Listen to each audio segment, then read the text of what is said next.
Welcome to the First Perspectiva podcast. My name is Dimi. I am the host of your favorite documentary show, and today I am with Chris here today. We have this big project happening where we want to capture moments and stories from people from all across the world while we not travel. And what's a better place to do that than my own little Bavarian town? Surprisingly, we have people from over 100 countries, and I want to get perspectives from all of them. So, today I'm here with Chris. Chris is a good friend of mine. He's from Mexico, and I'm pretty sure he has a wonderful story to say. All right, so a little bit about me. My name is Christopher. I am studying here at the university in which you are working at, and I am from Mexico. So I grew up in Mexico. I was born there in a town called Monterey, up north, and I've been pretty much living there for my entire life. So, can you tell me more about your city, your region, and what kind of significance it has for you and how it has shaped you in the way you are today? Yeah, of course. I mean, Monterey itself is a pretty big city. It has around 6 to 7 million people. So it is a big city in Mexico. It's considered the third largest city. Behind Mexico City, of course, 20 million people is just insane. And what is the second one? Guadalajara. Guadalajara, Yeah, if my memory is not mistaken. And Monterrey, so it's the third largest city in Mexico. It's very industrial. So we don't get a lot of visitors. So most of the people from the town are actually people that live in the town. There's a lot of things to do. I really like the city there. And it's a completely different way of living than over here in Europe. Mm-hmm. Like, for example, In which way? For example, I had my own car growing up. Mm-hmm. When I was 15, I got my license. And ever since then, I just drove wherever I needed to go. If there was a party or something, you take an Uber.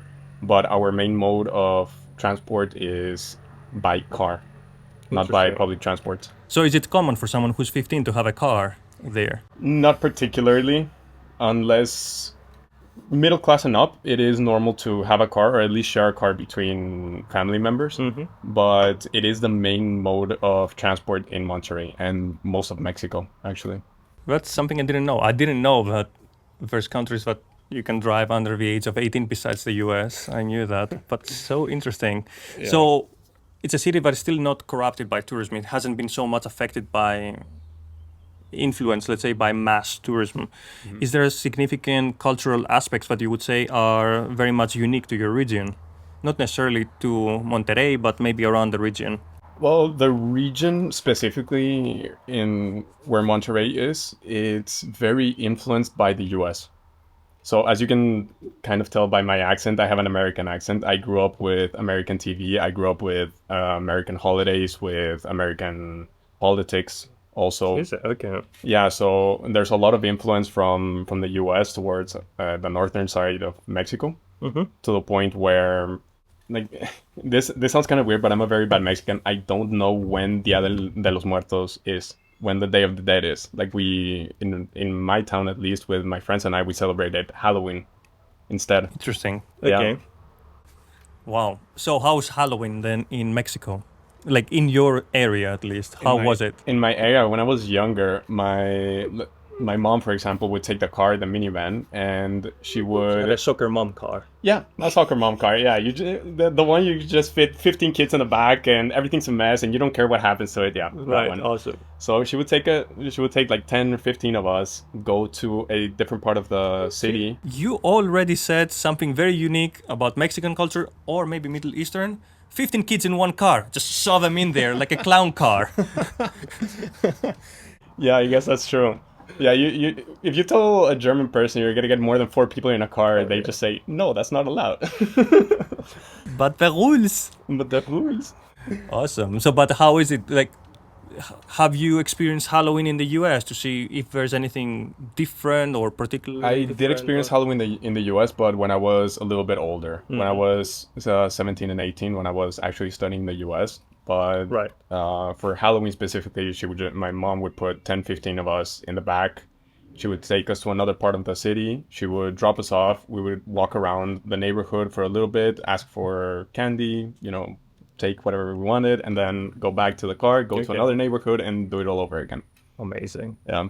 So you as a Mexican, when you went to the US, have you, I mean, because you said your city is very much US influenced, have you experienced any significant changes in your lifestyle or in the culture or something that shocked you as, or maybe alienated you or felt strange in a good or a bad way? Nothing that alienated me per se, but I did see the difference when talking to other Mexicans, for example. They would celebrate Day of the Dead at the proper day. They have more traditions that are actually Mexican instead of just like Santa and Christmas, for example. Like that's worldwide, but it's still very Americanized. And yeah, it's kind of a shame that I didn't grow up with all the Mexican rituals and traditions, but I still liked how everything turned out. So I have another question for you. Yes. Are there any specific values that you would say are unique for Mexico or are very strong for Mexicans, let's say, but you would see them also in the modern generations and something that you hold with you? Something that I've seen throughout Mexico and that has stayed true is the value towards family. There's a big emphasis on family. Usually families are big and you know every single one of your cousins. You know your cousins, you know maybe your second cousins. You meet with them on the weekends. Like on Saturdays, for example, I would meet with my mom's side of the family. So my grandmother would invite everyone from my mom's side to her house to have a big lunch. And she would cook for everyone in the family. And then on Sundays, I had a family dinner with my dad's side of the family. So every weekend, it was either seeing one side of the family, and I'm talking about like more than 15 people per side of the family. And on the weekends, you would see either all your family or most of it. And that would be constantly. It wouldn't happen every weekend, of course, but it would happen as often as we could. Yeah. Exactly. And that's something that I don't particularly see in the US or in Germany, where everyone's more independent. As soon as they're 18, they want to leave the house. You have no idea how many friends of mine that are 29, 28, they still live with their parents in Mexico and they're just saving up money. They're having a good time. They're still spending time with them. Like, and it's the most normal thing in the world. Yeah, absolutely. And it's the same in Greece. Is what Daniela was saying. Daniela is behind the camera, by the way. Greeks are basically the lost cousins of the Latinos, or the Latinos are the lost cousins of the 100%. Mediterraneans. I think Because it's very important for us as well. The family values, the bond, the extent to what we consider family, like the cousin of my grandma would still be considered an aunt. It's very true. Or my, I don't know, it could also be the sister of her mom, let's say, if she would be still alive. She would still be considered family. Where in Germany, I always say, oh yeah, my cousin. How's your cousin? I don't know, it's my second cousin, my third cousin. And people say, what? Is it your... That's not your family. That's not your family. It's like, well, I grew up with them, so for me, they're family. And that's how I remember not every week, like we would be more like close family, but you would always have traditional little 10, 12 people. My grandma spending time in the kitchen and cooking for everyone. Yeah, and I would like to touch on the point you said about where does a family end? Like when I was younger, when I told you when I was 15, 16, I got my license, I would just go to my friend's house and go, oh, hola tía, ¿cómo estás? And when we say tía, we mean aunt. But when I say it to a friend's mom, it's like she is my aunt. Yeah. And I know that his family would do anything for me and my family would do anything for him. And it's that line of where family is and that value of just that family value that I really like from Mexico. Yeah, and that's the thing, because your friends also, if you hang out with them for a certain amount of time, they're also considered an extension of your family. Like your whole family knows them by name. They ask a while, yeah, how they're doing, they went to study and all that. It's a very different experience than what I have here, for example. And that's something I miss sometimes. Okay, so you told me before that Monterrey is quite industrial as a city. Yes. So have you seen that a major part of the culture has been lost, or do you still see cultural events still present on a certain aspect in the city? Maybe not a major one, but still you would see it. No, on specific days. We still do see them. The industrialization of the city is mainly on the outskirts of it. So we do have a lot of pollution that comes from it and a lot of traffic, but that's another point. But from the cultural side, on the city center, I think the biggest thing in Mexico is football.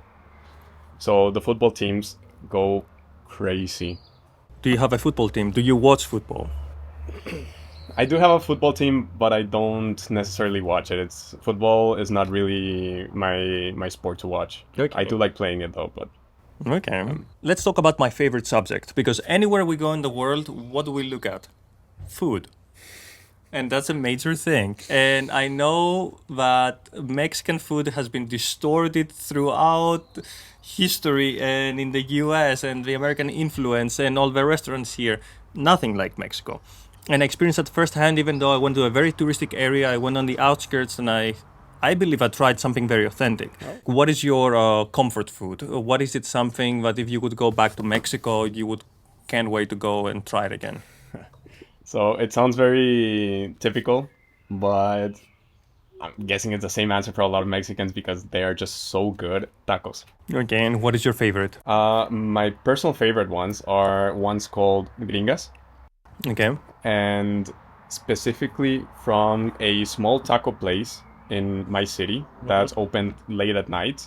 You know those really small food stands that you go to a third world country and they're kind of dirty, but the people look really authentic and they're in a good mood and it smells amazing. Okay, those type of places. A gringa from there. So what is a gringa? How is it different, let's say, from a barbacoa? Okay, so a gringa has two types of meat specifically, and those two, when you put them in a taco, that is what it's called gringa. And as far as I know, it's found also in Mexico City. Okay. So how would you complement it? Would you put onions? Would you put salsa verde? Like what is traditionally put in that?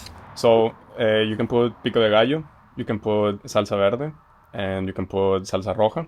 Those are usually the most typical things that you're gonna put on it, or you can actually just eat it by itself. A little bit of salt and lime, and you're golden.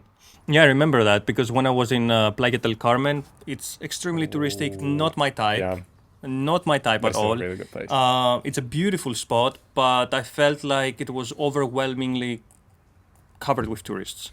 And I mean, I'm also a tourist myself, but I still would like to have this level, between, the mix between locals and Mexicans, which I didn't find on the strip here.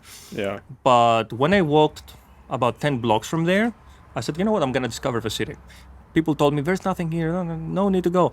And I kept on walking straight. And then I go on this cart, like food cart, which was in the parking lot of a supermarket.